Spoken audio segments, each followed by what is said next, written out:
everyone. Well, thank you so much for being here today for this great keynote speech, the second keynote speech of this conference.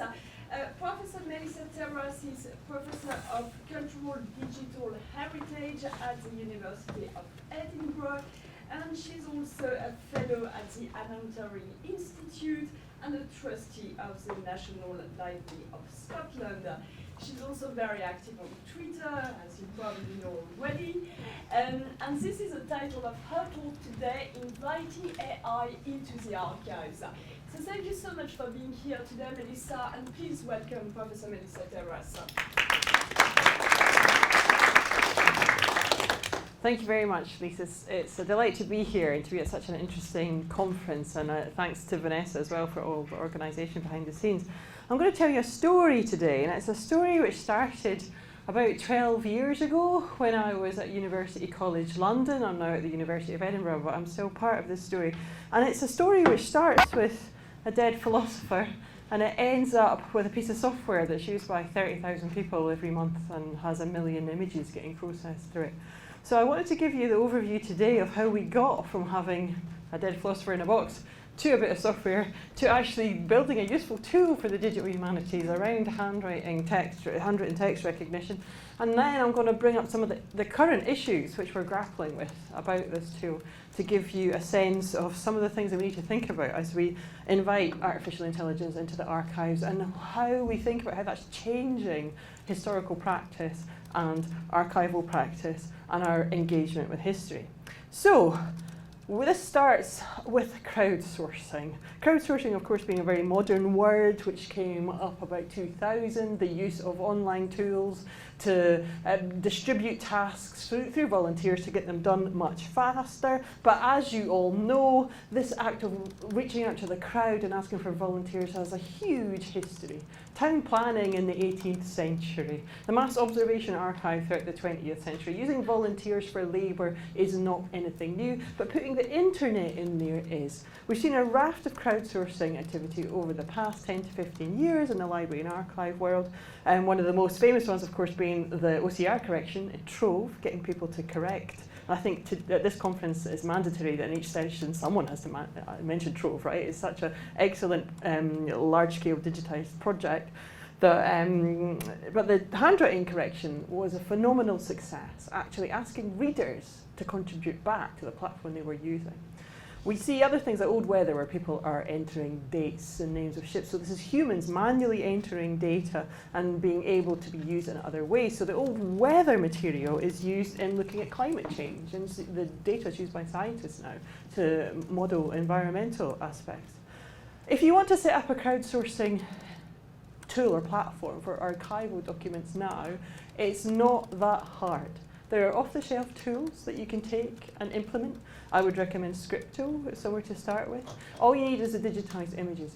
But 12 years ago, when we were starting this project, this environment didn't exist. It was still very new to be thinking about crowdsourcing. And this brings us back to Jeremy Bentham. So Jeremy Bentham is one of the founding fathers of UCL. He didn't found UCL, it was his acolytes that founded UCL, but he was one of the people that right at around about the 1800s who was wanting to set up a new institution in London that didn't have anything to do with the church or religion. And he is this amazing figure of the time. He invented things like prisons and trying to stop the transportation of people to Australia, and feminism, and welfare rights for animals, and the word international. So he was the hub of a lot of intellectual activity to do with the law, to do with legal processes, to do with philosophy and social reform. And so he's a central figure in London at the time and became a central figure for UCL. As a result, they have his papers at UCL, 60,000 folios. And at the time that we were talking about this, 40,000 of those were not transcribed. There had been a project set up at UCL in 1959 to try and publish all of these papers, but in 50 years, they had only managed to produce to read 20,000 of these folios. There was still another 40,000 in the archive. And the question was, can we use technology to speed this up? That was the honest question. But first, what they wanted to do was digitize these. So to speed it up, we're going to have to digitise these first. There was a previous grant which had catalogued the boxes, so we knew vaguely what was in the boxes. But beyond that, we had no knowledge of what was in these manuscripts, but could we digitise them, and could we speed up the reading of this? Now at the time there was a big scandal in Parliament at the UK, and this was about the MPs' expenses. They were spending their money on things like duck houses. That was the worst thing we could think of MPs doing. The world's got a lot worse since then. But the Guardian newspaper set up this tool where people could comb through the receipts of the MPs to try and spot them spending the money on anything they shouldn't have. And we thought, we could do this for Bentham stuff. If we get it digitised, we could put all these stuff online and we could ask the crowd to come and actually read the documents. And at the time, crowdsourcing hadn't been used for anything more than correction of OCR or cropping of photographs. Asking people to do paleographic transcription of difficult materials was something everyone, oh no, you need a PhD for that. You can't have volunteers do that. So that was the research, was to see whether or not we could get an online community actually transcribing this material. And this was a fairly large-scale project that got set up with people both from Bentham Studies and Law, Digital Archives, Digital Library, and also the photography and web services, because we had to get these things digitised. We started digitising the manuscripts. It took 9 years with 2 people working full-time to digitise this collection, right? These are fragile things. It took 9 years. We finished last year. Finally got all of Bentham's manuscripts digitised, both the ones at UCL and the ones at the British Library. And that's really what we wanted at the start. We just wanted everything digitised. But along the way, we rapidly built this platform where you could upload your images and ask people to help transcribe them. And we used Wikimedia for this, so it is the same platform as the wikis that you see, and it's not pretty because of that, but it was a very fast development. It was a very quick build and a very aggressive build. We had 3 months to put the platform together, and you can take an image of a material that no one else has ever read before, you can zoom in, and then we have this toolbar here, and we say enter transcription below the line, and we ask for volunteers to fill out this. And these buttons along the top allow people to put in things like underlines and crossings out and line returns, and those then transmit to XML tags. So the output of this is in TEI compliant XML, which means we can then dump it into the library catalogue and we can do much more advanced searching later. So behind the scenes it's XML, but the users don't actually know that. And that was part of the thing. We didn't realise that we were going to be teaching volunteers XML at TEI, and they learned it. They didn't realise they were learning TEI. But actually, they got used to it, and before you know it, we're teaching volunteers things that we like to pretend in the academy are really hard. But actually, if you do it in a systematic way, a lot of people can adopt them. And how it would work is we would put these manuscripts online, people would read them, and then we have a moderator behind the scenes. And it was crucial to have a moderator. Some with a PhD in Bentham Studies behind the scenes, and they could moderate the quality of these manuscripts coming back in. If they weren't of high enough quality, they got thrown back out into the crowd for people to correct. Turns out people don't like correcting other people's mistakes. Everybody wanted to work on their own manuscripts. But that's okay, that was research, we're figuring all this stuff out. So as of just before Christmas in the last month's report, the uses of transcribed Bentham is impressive. We have, in the past 9 years it's been online, transcribed 22,000 pages, and nearly 22,000 of those are finalised and approved. So we've done as much in the past 9 years as the whole of the Bentham project had done in 60 years previously. So it's speeding up the process of transcription. It'll take us another 8 years with this volunteer labour to complete the whole lot. We thought when we first set it up that we would get 100,000 volunteers doing this, doing a page each. We've got 38 who are there every day. And actually, the representation and the quality of interaction that we have with these volunteers, we couldn't do it without them, right? You get to know them pretty well. The moderator gets to know them pretty well. They're emailing back and forth every day. We've done a couple of studies where we've looked at why they might want to be giving their time. These are retired people, or people with terminal illnesses, or people going through horrific divorces. There's life stories why they have an hour or two of their time a day that they want to give to something that they think they're contributing to. So it's an interesting thing about technology and the social impact it can have on people too. We're getting an average of about 30 manuscripts coming through. This is a sweet spot for us. About 30 manuscripts a week coming through is enough for the moderator to keep on top of. So any more than that, if we got another 20 super transcribers, we couldn't keep up. We'd have to hire someone else. It would blow our financial model out the park. So actually, we're rumbling along just now at a great kind of pace. You can follow along on Transcribe Bentham on Twitter. We also have a monthly newsletter that goes out about the kind of things that people are finding. And it's been a great joy to be part of this thing, which is quietly working its way through this material. We've learned some interesting things along the way. The most sign-ups that we got was when we actually got a front page article in the New York Times. So actually reaching volunteers is best done through print media rather than Facebook or so, because if people we're trying to reach might not be that technically savvy. Actually, they're trying to find something to do, but actually they want to be guided into it. The problem with this was the article came out on Boxing Day, so the university was shut, so we weren't manning the transcription desk, and we had 500 people sign up in one day, and we couldn't reply to the emails. And so there's issues there about if you're running something like this as scholars and not being online all the time. We learned a lot about how to deliver these kind of public digital humanities projects at that time. So why did people volunteer? They were interested in philosophy. They were not that interested in Bentham, actually. But it was this idea that they were contributing to the social good. And this is what you get at the end. You get high resolution manuscript. You get a very high quality transcript that has been checked and marked up in a way which abides by archival guidelines, so we can put it into the library. Now, that's the behind the scenes talk about the Transcribe Bentham project, but you were here to talk about artificial intelligence. So what's that got to do with artificial intelligence? So my PhD is actually in machine processing and image processing and expert systems, as it was called in the 1990s, which is now called artificial intelligence.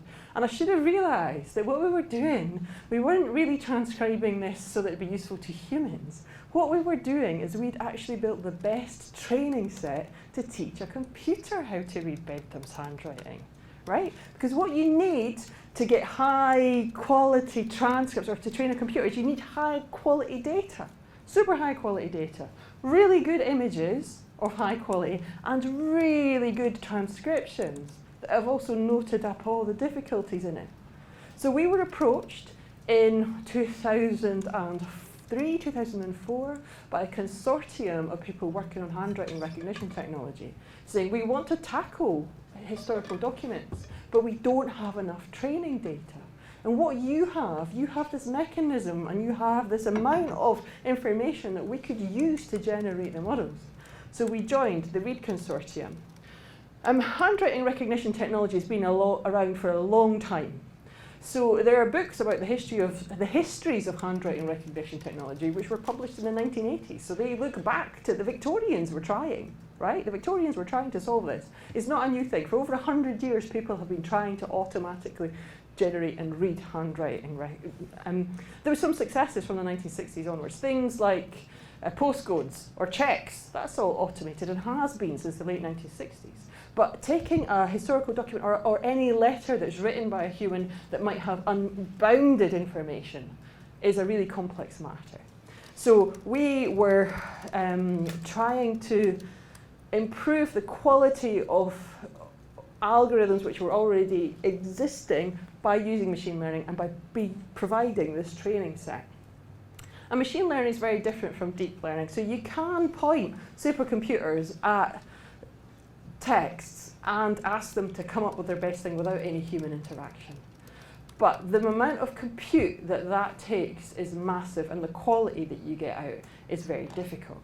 By having this training set, which has already been curated and is growing, and we are actually adding to all the time, means that we could start from a better place that needed less processing, already had a lot of the information that would train computers how to classify documents, and we could have a head start.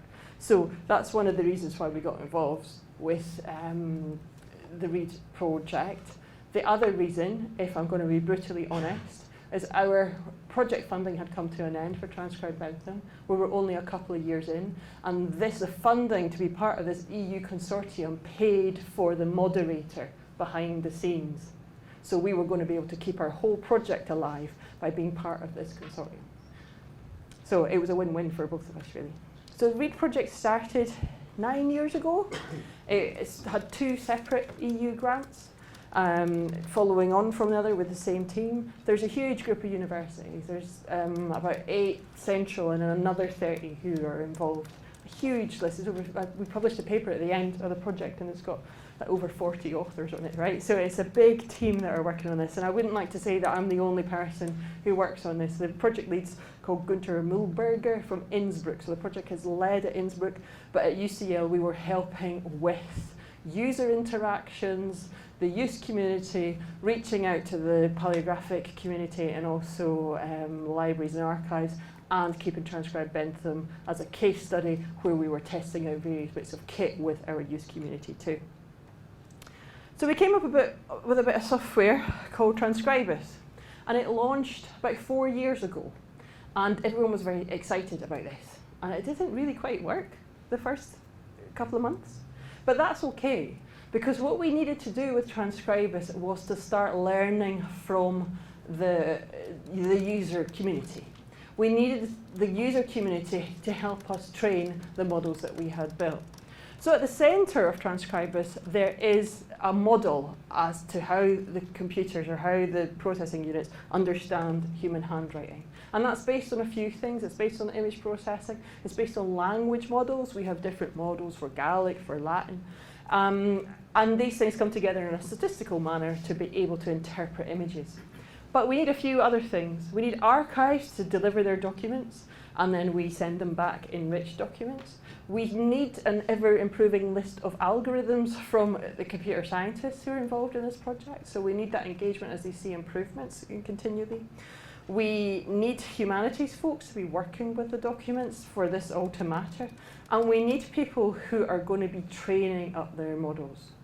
How does this work? So for most points for Transcribus, we ask people to upload 100 pages of the manuscript run that they're working on. And then they get results back from the central model, which already exists. They then need to spend a few hours, it can take up to a week, to tell us where it's got it wrong and to say where the mistakes are. We then send that list of mistakes back to the central model and calculate an individual model for that set of documents, which will improve the quality that you get. So we send back the individual model, and you can then run it over as many manuscripts as you like. So spend the time to train 100 manuscripts, and we have some projects who are then putting that model over 1 million documents and getting a much better improvement. But that thing about telling us what's not quite right means that our model is getting trained. And every single time people do that for us, the improvement rates are getting better. We had a step change a couple of years ago when it really started to work, where there's a few algorithmic changes about keyword spotting and the linguistic models, and that was a step change of about 5% in accuracy. And then, if you go to something which is about 95% accuracy in reading, that is a really useful and usable output. It's not perfect, we're not saying it's perfect, but the difference is we're now producing text which can be used as finding aids across a large collection, which couldn't really be used before. And here's how it works. So you set up here, send up your image. First of all, we identify the lines of the text, so we have the baseline. And here we have identified the words, and it's had a go. It says not applied for the provisional decrees from, here it's made a mistake, not applied for the provisional decrees from. And this is where you would correct this and say, no, that's not right, and send it back up. And it would be training us where we've got it wrong. The software's been available for a couple of years now. We're now at the stage we now need to think about who's using it, for what and for why, how we can improve it, and how we can source it. We've got to the stage, and I'll come on to this, where there's now a user community. We're getting 95–96% accuracy from the transcripts which come out. We don't really know what people are doing with that yet, but we're starting to study that. But unfortunately, given that this is now at the end of 2 different EU-funded projects, we've got something that works, we've got a product, so that means we're not fundable anymore for research. So we lost our research funding in June. And we are now at that stage of trying to figure out how we keep this thing alive, because we've turned from a research project into a service. And that's a very different thing for universities to actually be offering. And I'll cover that in a bit. Because it is a research project, because we're not Microsoft and we're not Google, we don't have the resources to provide a lot of things like design that you might expect for other commercial packages. When people are first confronted with transcribers, they can go, whoa, this looks a bit like, you know, something from a lab, and it does. It takes a little while to get used to it. But we have centrally here the document, we have the lines, and we have here the bit that you correct. There's various bits of information about accuracy going on, and then once we've submitted it all, you get your transcripts back, and people can take the transcripts and do whatever they like with them afterwards. And we've just reached the stage, end of last year, we just reached the stage where the algorithms are now so good that we don't need to have this human intervention and this human correction to get decent outputs from quite clear handwriting.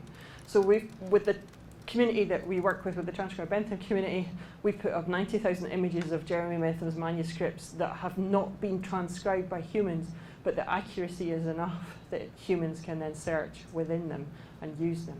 And it's this transformational effect of this technology, being able to run this over documents at scale, that is really going to change the type of questions we can ask of this document and these sources, and the ability of humans to sort through it. And I don't think we've come up with any consideration as to how that's going to change historical method, how that's going to change how we teach history and the use of archives, and how that's going to change the type of questions that we can be asking of these mass digitized archives.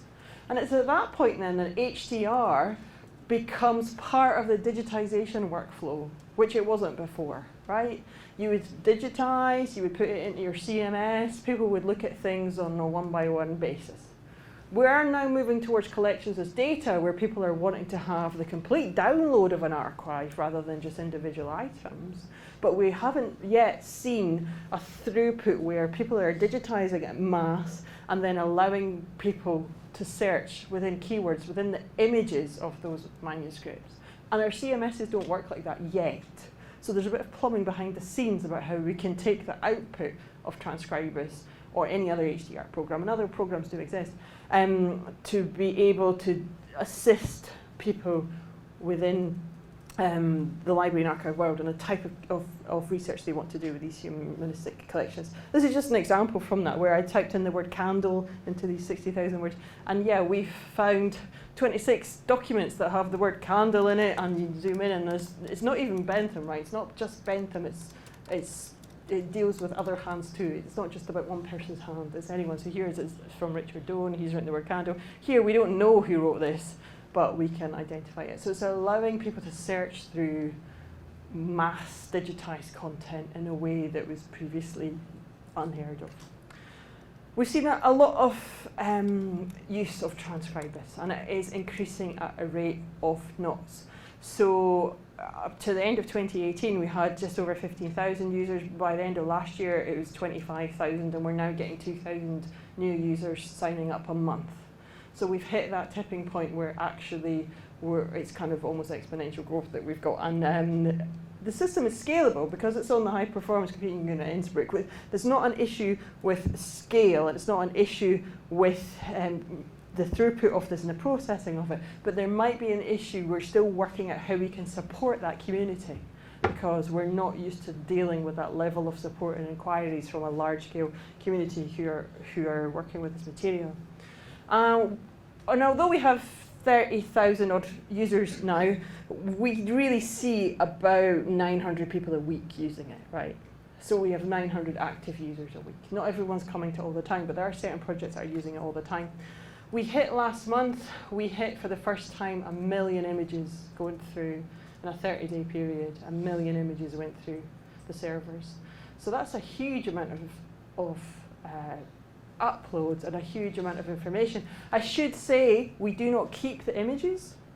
We process them and we delete them. I got some flack on social media last month about it, with someone kind of like, yeah, and you're like gathering all the digitized archives in the whole of the world. It's like, yeah, we're not Google. A, we can't afford to do that.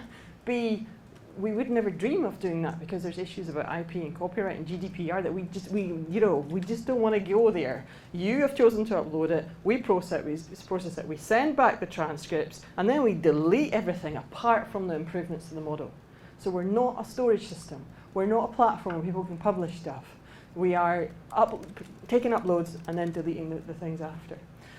We are processing about 7,000 individual jobs, so 7,000 projects are putting up stuff a week to make, or collections of documents are going through a week, and that's pretty much steady state. As of last year, someone did some maths about this. So 228 models were trained up, and that was 204,000 pages or 21 million words, and it would take 120 person years of work to have done that. So the monetary value was a saving of about €3 million from that processing than having humans. And it's not that we want to replace humans. It's not that we're saying don't teach people paleography. But anyone who's worked in a library or archive knows that we can't afford to pay humans to transcribe all these documents. Like, there isn't the resource to do so. So it comes back to some of the things we've heard people say over the last couple of days. It's where the computers can do good things, let the computers do the good thing. Because we don't have the resources to pay for the humans to actually read these things. And there is a tension there. There's a tension there about skills, and there's a tension there about making sure we're not just using computers to take people's jobs. And we have to be mindful of that. But we're trying to provide a tool that can do stuff that we wouldn't be able to do otherwise. So the question, therefore, is how is HDR changing historical research? And I kind of want to get onto this and some of the more central issues about the use of HDR in historical research, given we are at a stage now where it's no longer science fiction. It's been used day in, day out by some major projects, major digitization projects, and major infrastructural projects, and major digital library projects, and major commercial projects worldwide. They're using transcribers. At the moment, it's the only user-facing HDR system or platform that you can use. If you know about machine learning, and if you know about image processing, you can program out your own. And there are people like Adam Matthews, one of the digitization companies, they are programming up their own HDR. And there are people, Google have their own systems, there are people worldwide, the Vatican, they have their own project as well, who are programming up their own solutions to their own documents. That's great, but we are the only one at present that you can upload your images to somewhere else and it will spit out HDR. We're having great levels of use. The commercial providers are not allowing users outside of their walled garden to upload their images. So they might have something that works, but they're not allowing the user community online to actually do it.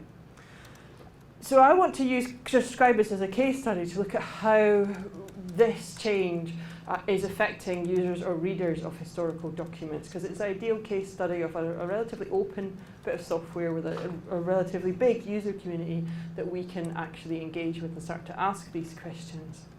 I did a survey earlier last year. It was 50 questions, 50 pretty detailed questions, and it was sent to all 20,000 registered users at the time via email, and then we prodded them on social media. It was open for a month, and I only got 155 responses. And you think, well, what is that? But if we remember that there's only 800 active users a month, that's actually about 20%. So I can say, well, that's a statistically relevant sample when I come to write it up. But we got in such qualitative surveys, there was a lot of long answers, and it was a very useful activity, and I'm going to go over some of what we've learned about the user community now.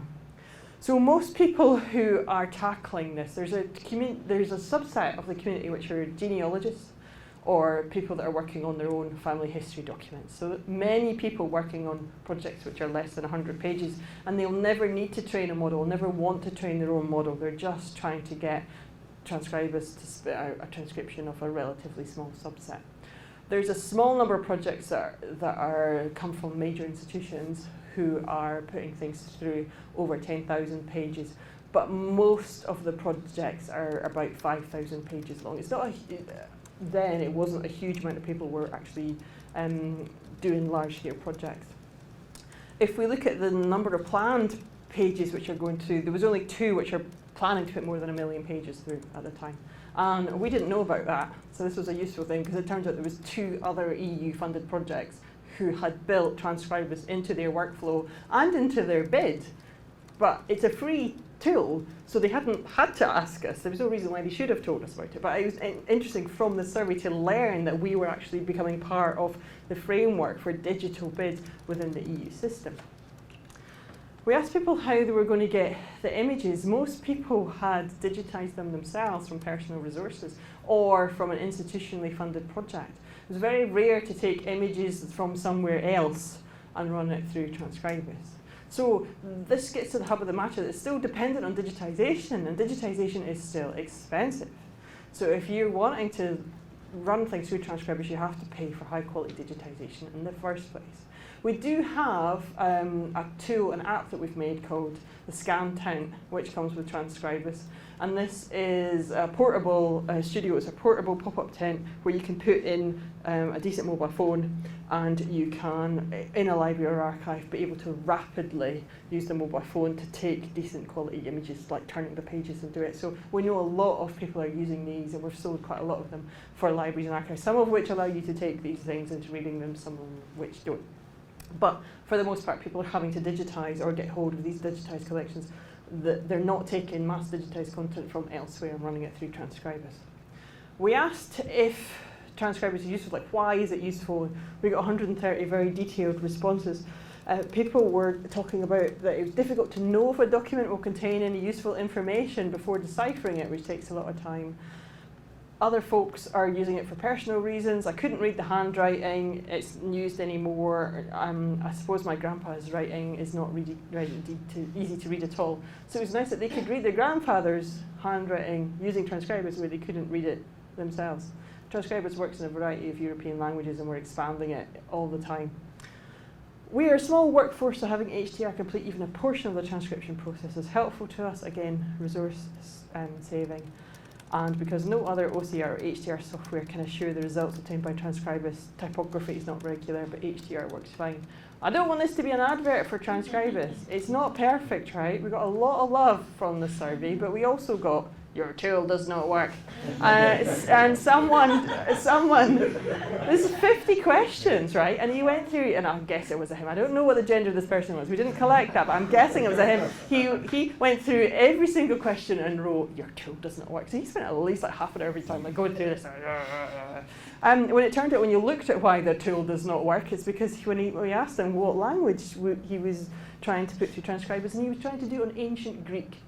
And ancient Greek is one that we don't cover. So I'm sorry, the model didn't exist for that yet. It's not one that we've gone there yet. So read the manual. So what will we do with the data? We have to think about what's happening to this data after it goes through Transcribus. And actually, we don't have that workflow sorted out. We don't have a plugin at the end. And I was thinking about this yesterday, going, we probably should.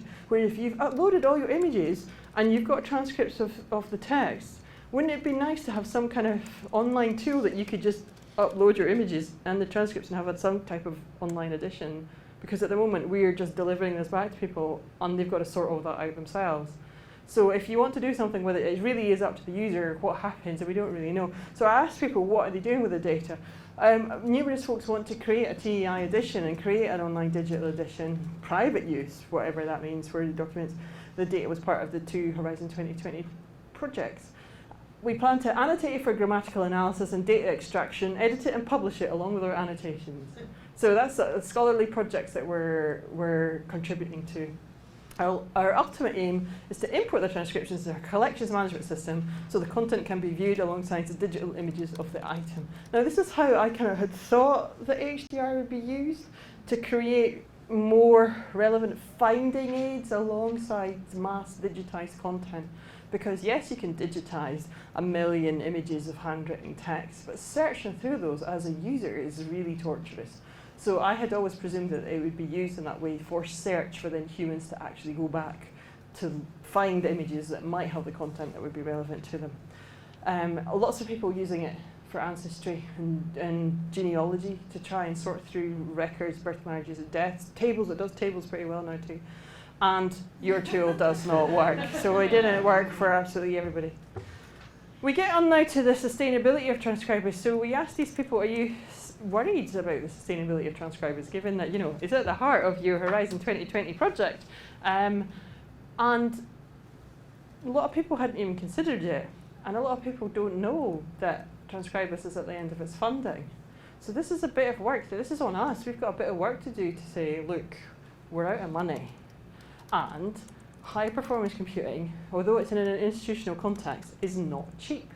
We have to keep the lights on by employing 3 or 4 people and the salary for 3 or 4 people for this project every month. B, we have the electricity bill to pay. And nobody really talks about the power that is taking up to do machine learning. It takes a lot of power. Every time we retrain this model, it takes about 3 days of processing time for the whole rack. So it's a huge amount of energy consumption. And we have to also pay or contribute to the HDR unit in Innsbruck to make sure that machines are upgraded and stuff. So it's not a cheap thing. It's been free because of our funding from the EU. But if we want to keep the service alive, which is now a service and people are using, they're actually using. And can I just say how rare it is in the digital humanities to have built a tool that people actually use, right? And we're there, we've done it. Yay, we're the success story, now we have no money. So we have to now think about the sustainability of Transcribus. So we're moving to a cooperative model. Last month, the paperwork got signed in an Austrian court. So we have incorporated as a business. And in Austria, so I'm on the board of directors of a business in Austria, like the journeys that life takes you, it's very interesting. And we are now trying to spin it out as a company which is run as a cooperative. So we are now using investment from major libraries, archives, other projects. They can buy a share in the cooperative, which will help fund us. And we've already raised enough money to keep it up and running for the next year and a half. And we're still actively raising money for that. And how it will work, if you become a member of the cooperative, you get access to a certain pricing level. If you don't, there's still some free, there's 300 or 400 free pages that you can get access to try out first, or if you're a genealogist just working on a small collection. But beyond that, there will be a price per page that goes through. Not a huge price, but a price per page. And if you become a member of the co-op, then you get a reduced price per page. So it makes sense to invest in the and we're working all that out now. We haven't published the rates.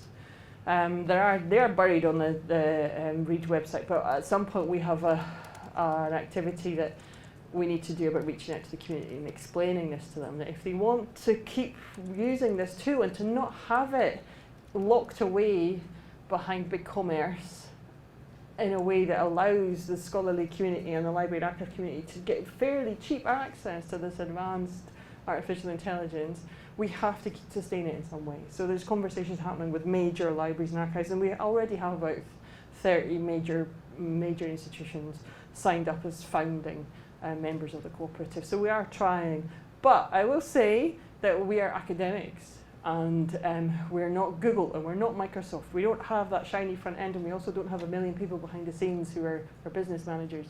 So it is kind of new territory for us.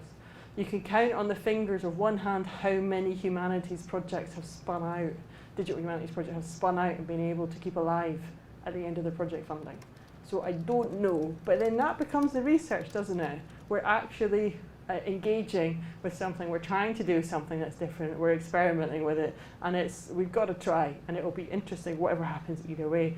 My advice to anyone in the room who's wanting to try Transcribus, if you're thinking, oh, I should try that, it's free today, it's free now. Try the stuff over the next month, because at some point soon we are going to be putting those shutters down and limiting it for the first couple of 100 pages. So if you've been putting it off and you want to try with things, really the next few weeks are the time to do it before we start actually charging people for access. So that's just a warning. I don't have the time today to go through all of the input from this master. I'm writing a paper just now about what it means for HTR to be part of paleographic process.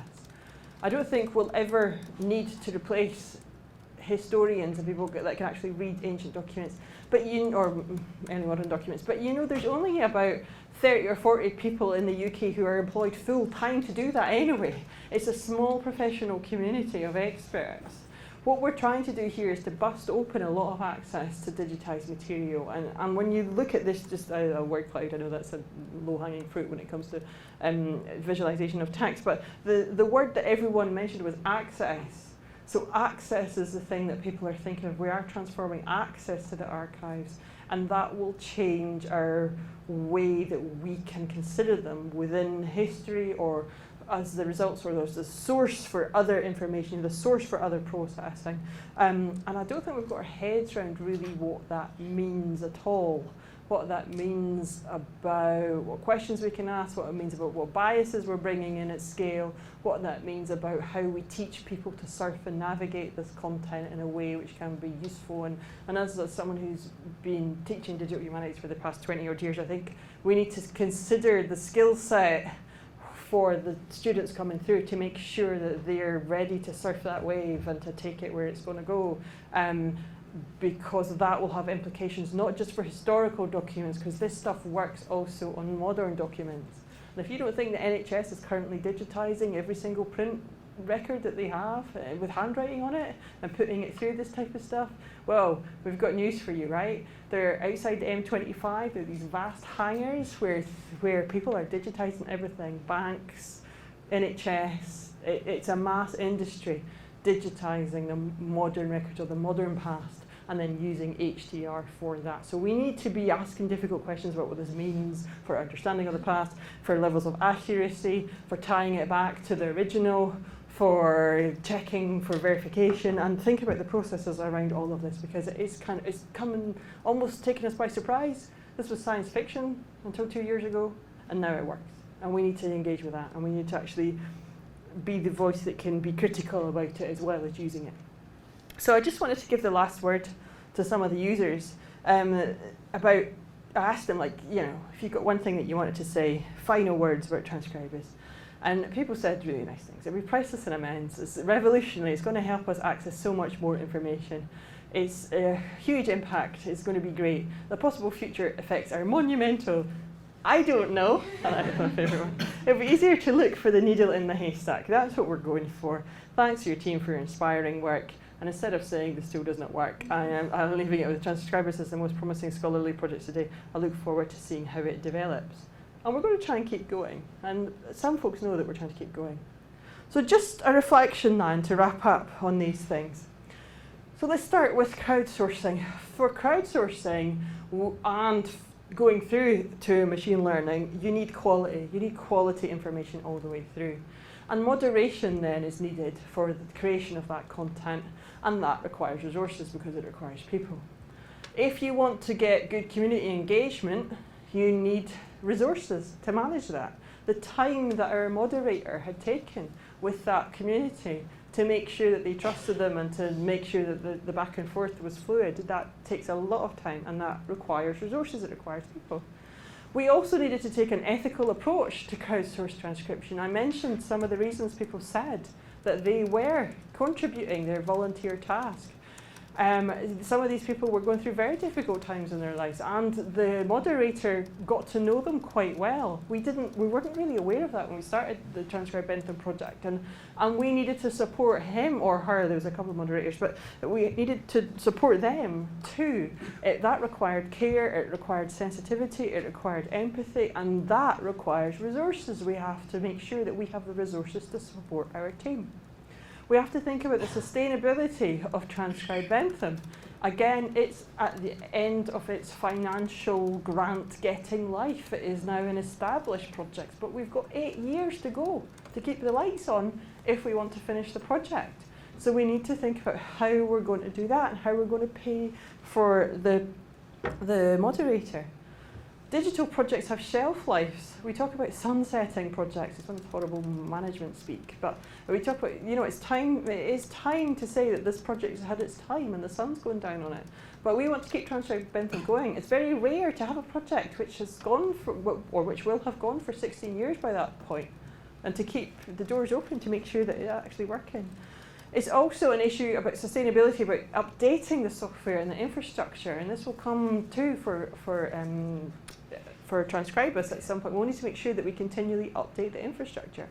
luckily for us with Transcribe Bentham, because it is based on a Wikimedia install, and this was, honestly, this was like luck of the game where we're like, we have to build something, we might as well use Wikimedia. But actually what we didn't realise is by actually putting it on that platform, a lot of the updates are catered for by just keeping up to date with the plugins and the updates on the Wikimedia install in the first place. So that turned out to be a genius solution for a long-term project, but I'd be lying if I said that was planned. So we were lucky with that.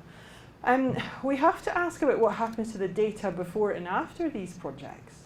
It's one thing to digitize 1 million pages, it's another thing to run it through HDR, it's another thing to put it up on Transcribe Bentham and to have people do it manually. But what about the data that's coming out the other side? So for Transcribe Bentham, we have a relationship with the library at UCL, and it's going, the images are going in there, or they have gone in there, and now we're marrying that up with the transcripts. But for these other projects, which we're spending a lot of resource getting this transcribed content out, are they stewarding their data? Are they looking after it? What are they doing? We don't know, it's not our responsibility. But if they're not doing anything with it and it's getting lost, you know, we could run it again in 2 years' time. There's no real skin off where now, apart from the resources and apart from the heat and electricity and the earth's resources that would waste. But there are issues about looking after the outputs of HTR, especially at scale because of the amount of resource you have to put in to do it. There is a movement within the library and archive community to collections as data. So this is the concept of a collection as a whole, a digital collection as a whole that people like me want to get to mine. We're not yet really providing access to data at scale for that further mining or analysis. HDR will allow it, but we have to then build a pipeline that will allow people to get hold of this data at scale and to understand it. It will have to be documented, people have to know the quality of it, know the provenance of it. So there's issues about building it into workflows. And there's also issues about sharing platforms and infrastructure to make sure we're not continually reinventing the wheel. And I have to say, this is what funding agencies want us to do. You only get funding for projects if you're inventing something new. But actually we're at a stage of maturity with a lot of this stuff where we could be doing interesting projects if we're sharing things a bit more. But what about HDR? What's the future for that? We have to choose where it's best to deploy actual humans within that pipeline. And it's not about doing something all automated and divorcing the whole system from humans. It's about doing the thing that we can't afford to do, we don't have the resources to do. But at some point we need to check quality, at some point we need to put together documentation, at some point we need to be making the best use of our expert humans within the production of transcriptions of handwritten text. We have to watch out for the commercial providers. So a lot of the large-scale publishers are starting to operate in this space. And we presume that other people will be starting to have paid for, once we start to have a paid for system, we presume that the major digitization people will also be offering paid for services for HDR too. Are free platforms sustainable? Probably not at this scale. We had EU funding, we no longer do. But that comes with a whole other nature of signing up to things and signing up for data. We're trying to do this in a way which is not taking other people's data. We don't have the storage to keep all these images. Would you trust Google with that? Would you trust Google with putting up 1 million images? Or any of the other large-scale providers? You know, there's issues about using commercial stuff, especially with sensitive data. I would also say that even though we're trying to be as transparent as possible with what we're doing, at the heart of Transcribers is our model, which we have not published. So we've published a lot of the algorithms around it. The computing scientists have published a lot of the work that they're doing. But at the heart of it, we haven't published our model, and we will not publish the data which we've gathered. That's our IP right there. And we have had legitimate criticism from people from the open science community about this. Who are like, you can't claim to be all open and free, and then actually at the heart of it, you're still a black box, you're as bad as the rest of them. Like, this is the only thing we've got. We've got the model, and we've got the IP of that, and we've got our data that we're collecting. So there is an issue at the crux of Transcribers. But if we give that away, then we wouldn't have the service that we have. Other people would be able to build it. So there is a tension there, and we have to navigate that going forward. But because it's a black box, you don't really know if you can trust the results. We do give you stats about accuracy and stuff. But actually, if we're not publishing right down to the nth degree, how do you know? And there's issues then about trusting algorithms and trusting providers of algorithms and trusting who's actually allowing you to read these things. We also need new training and methods to understand how we can build HDR into research processes, where and when it's best to implement it, and what are the results that we're getting. If there are mistakes, if there are biases, where are they? How do we detect them? How do we train our next generation to detect these things? And how is this changing how we view history? And how is this changing historical method? How can we even start to understand and engage this? Or is the change happening so fast we won't even notice that there has been a change? There's an issue here as well about, a wider issue about data science for social good. Oh, I've got to access my files on the go. There's an issue about data science for social good. So a lot of data science at the moment is pointed to commerce, and it's pointed to the attention economy to try and disrupt our attention. Thank you. The thing that just popped up. It's to try and disrupt our attention and also to get us spend more money somewhere else. So it is a structured way of generating more, and also surveillance to check what we're doing. We're trying to do something different with transcribers, and we're trying to do it in a way which is providing a service which should be of social good, but there's no money in the current tech system to support that. We have to find a different model to do it. And it's led me to thinking about the whole economic system, about how tech comes to maturity and how it is sustained and how it is built on these fundamental issues about surveillance and about us selling ourselves and our selling data. When if we want to do something different about that with the library and archive community, it's a hard battle because of the way that funding works for data science for social good, right? We've got a hard battle ahead of us to see that transcribers is still going to be here in 8 years' time. We've also got work to do on expanding the models into lesser used and minority languages. That's something that's happening with individual projects. We've just run the Gaelic model, for example, for Gaelic Scots. And I also just want to finish on a cheery note, which is climate change. So we need to look at the environmental costs of using large-scale compute for AI. So there's a huge cost in this for HDR, but there's also huge costs for anything that we've been talking about. There's a new EU directive which came out last year which says that projects have to publish now the environmental costs of what they're doing. I haven't seen much uptake of that throughout the academic world. Actually, for the next board meeting for transcribers, I've put it down as we need to start publishing our energy consumption. How's that going to go down, folks? And we have to be honest about this. It might be a magic black box that we can use to output transcriptions somewhere in Austria on a server farm, so it doesn't really affect us. But actually, it's part of a big change in our society and a big consumer of electricity. It's about 10% of the world's consumption is now for server farms, right? For electricity consumption or energy consumption. So that's something we need to tackle with. The more and more we're engaging with that, and the more and more we're actually complicit with large-scale energy use. So I hope that tells you how we got from the head of a dead philosopher in a box. And by the way, he doesn't mind us showing the pictures of his head. We have had ethical approval from Jeremy Bentham in advance. When he left his body to UCL, he allowed us to do this kind of thing. And all the way through to this map. So I mapped where the users of transcribers were. I looked at the login stats for a month. And I plotted them based on their IP address. So some of it won't be quite accurate because people will say they're in Vanuatu, but they'll actually be somewhere else. But this is from the IP addresses, 56 different countries. 56 different countries it's been used by. Most of those from libraries and archives.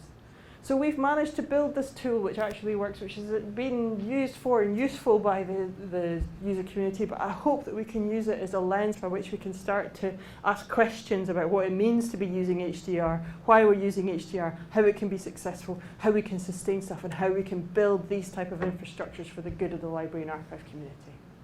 Thank you very much.